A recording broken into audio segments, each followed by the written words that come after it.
Hi, Mark Diaz here for 2danimation101.com.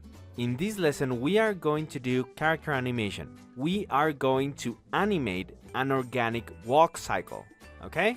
First, if you have Moho the view, don't worry, you can follow along by going to the project files, opening the Moho folder, and then selecting this file, Shy Steve Simple Rig. Oh no, actually this is the one, the Shy Steve Rig, okay? This is the one prepared with the target bones and everything. And what we want to accomplish is the ending result of the walk cycle, the finished version. You can have access to this one also, so you can see everything I did right here, okay? And so I'm going to have that open and open Shy Steve. This is the rig with the ground and everything, okay? Let me put the tab in the correct order. Okay, so let's get it started. Let's start animating this character. I'm going to go a little bit fast, doing everything we've learned so far and applying and put it all together to create the walk cycle, the organic walk cycle, okay? Let's get it started. Okay, first let me explain you my system. The way I do walk cycles is that I go second by second. I start on second 1 and then I move to, let me use white. I think it's better. Yeah. I start on second 1. That's one step. I will have a bunch of keyframes here. Then I move to step 2 and then I add more keyframes for the next key pose, the next step. Okay? Then second 3 is going to be a duplicate of second 1. Okay? So we just going to have 2 key positions, position 1 and position 2. And then I'm going to duplicate those. The third pose will be exactly a copy of pose 1, and the fourth pose will be exactly a copy of pose 2, and so on, okay? That's the way I like to keep things simple, okay? So I'm going to ignore the first frames, and I'm going to go ahead and go to second 1, which is frame 24. And actually, I don't want to be messing up with the file you're gonna be using, so let me save as. And I'm going to save as rig mark animation. Okay, now I was about to make a huge mistake, but now I'm redeemed. Okay, let's do this. What you want to do is don't try, if you try to, okay, put everything in the correct place in your first try, oh my god, there's a lot of things going on at the same time, you see? The hands, the feet, the neck, everything. There are a lot of details going on at the same time. And the way to tackle this is first focus on the animation for only one foot, only one leg, okay? And after you have that, then we are going to focus on the next leg, okay? And then we are going to focus on the bouncing effect of the body, and so on, part by part, okay? Let's go to the first position of the left leg. This one right here, okay? Okay, the first thing I want to do with the position of the left leg is visualize a line here in front of his belly. I want to align his foot around there, okay? So let me do that. It's gonna be like this. And focusing on maintaining the foot, the corner of the foot, in the right place, okay? That'll be the first position of the foot. And then I go to the second position, which is second 2. Okay, and for the second position, I'm going to visualize another line around here, and that's where I'm going to put his foot. Let me bring it back. I'm holding shift to constrain the x-axis. And as you can see, if I want to put it here, I need to lower his body. But if I do that, I'm going to add a keyframe to the body, to the master controller. So what I'm going to do is go back to frame 1 in the timeline. I can do that by just pressing Alt left, and that jumps to the previous keyframe. If I press Alt forward, it will jump forward to the next keyframe. Let me show you. Alt forward, Alt backward. You see, I can jump through the keyframes like that. I'm gonna be doing that a lot. And I don't use my keyboard. I'm using a gamer mouse, and I added those shortcuts to the buttons in my mouse, so it's faster for me. Okay? Okay, now I go to frame 1, I go to keyframe of the first position, and then bring this a little bit down.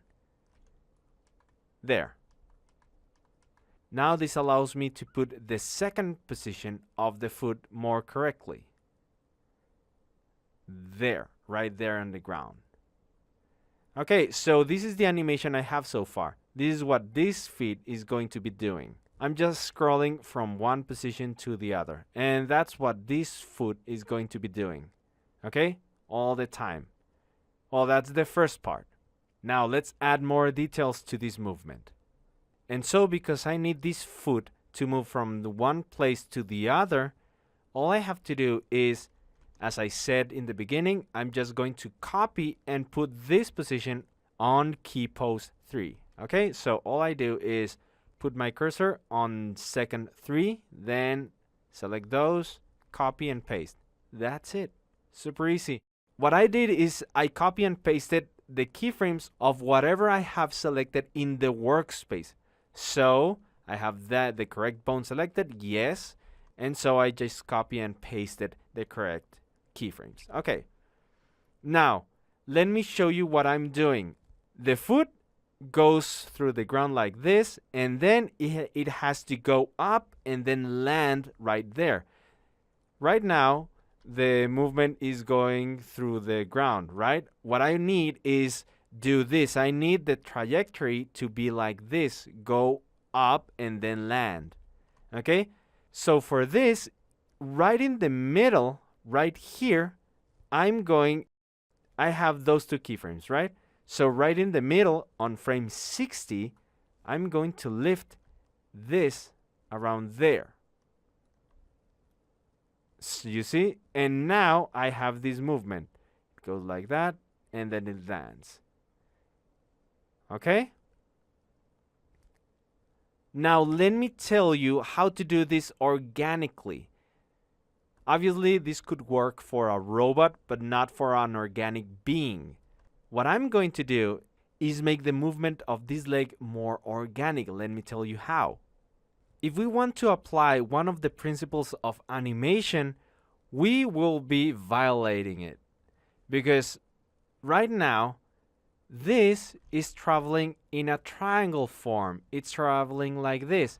And what we want is an arc, which is one of the principles of animation. To have organic movement, you need arcs. So what we are going to do is add something like this. The movement is going to be like this. First, it's going to go to this position, then it will go to this position, and then it will land there. Okay? Instead of this. And this might be counterintuitive because right here you can say, okay, so I guess in the timeline the keyframes will go in these places, right? Well, no. Right now I'm going to apply some principles. I'm going to play with the timing, another principle of animation. I start here, then this will be the second position, and then the third position will be here, and then it will land here. So the 4 positions are going to be distributed like this. Okay? So let's do that. Instead of the left foot going to that place, I'm going to change the position. From here, I'm going to just lift it almost to this point. What I want is the foot to be lifted a little bit higher than his foot.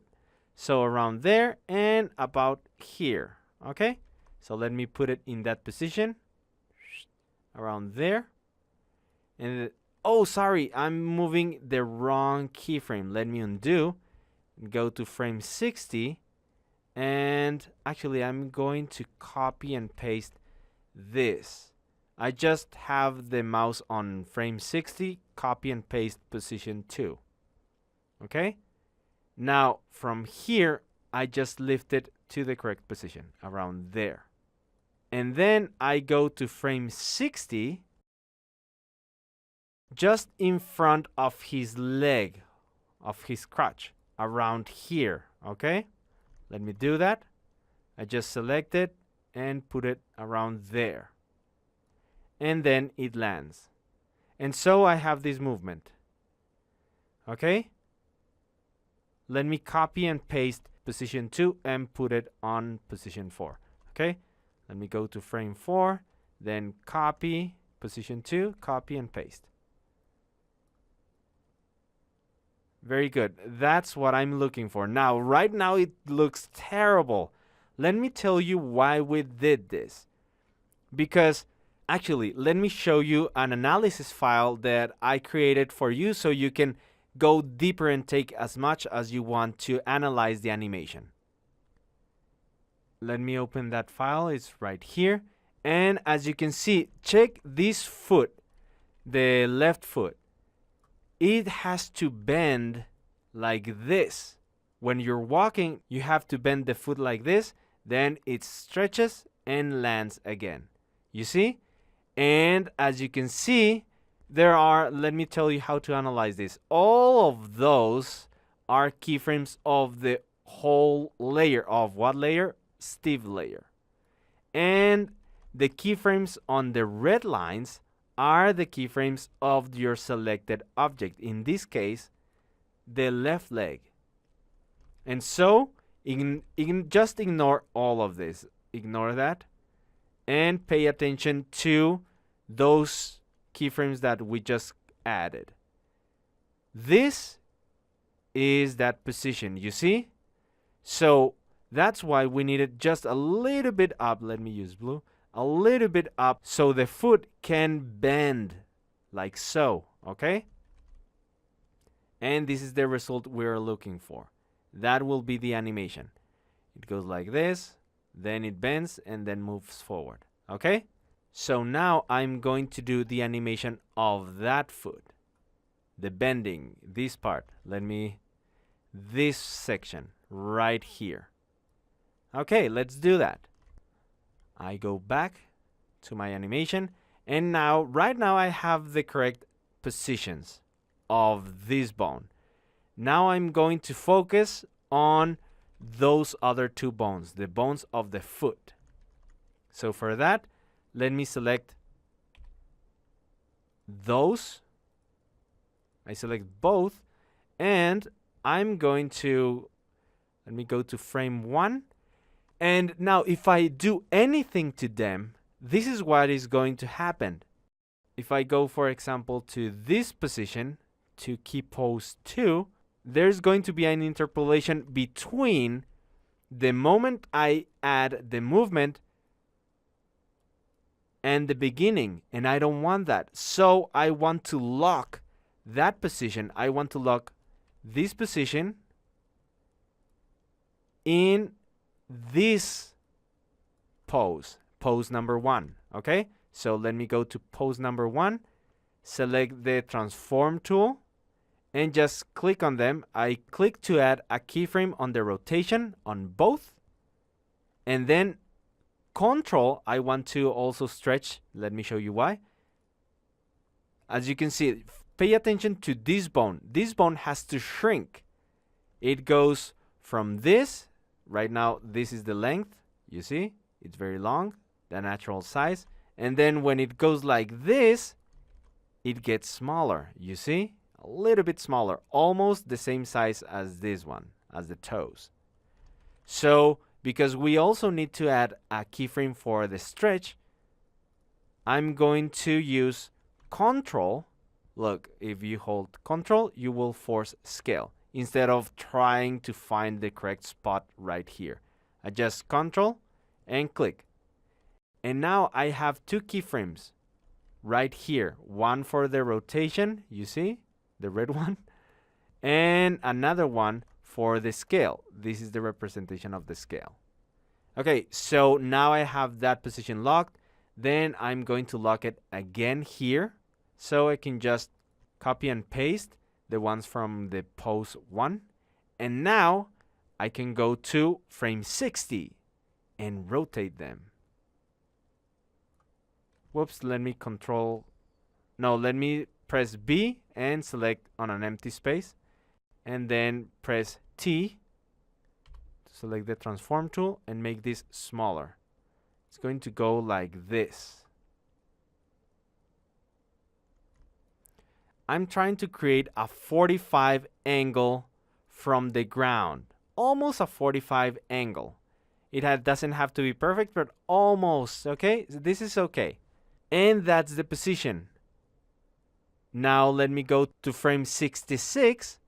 And in this pose, I'm going to align the foot to the ground, okay? I'm keeping it small. And then it goes from that position to, let me select both bones. Right now, I only have one selected. Let me choose the bone selector tool, shift, click on the other bone. And now that I have both bones, I'm going to copy and paste the ones from the position, okay? Actually, no. Actually, it has to be the ones from... No. It's the same. Let me see. I copy and paste. Yes. This is what I was looking for. And now I have this animation. You see? This is organic.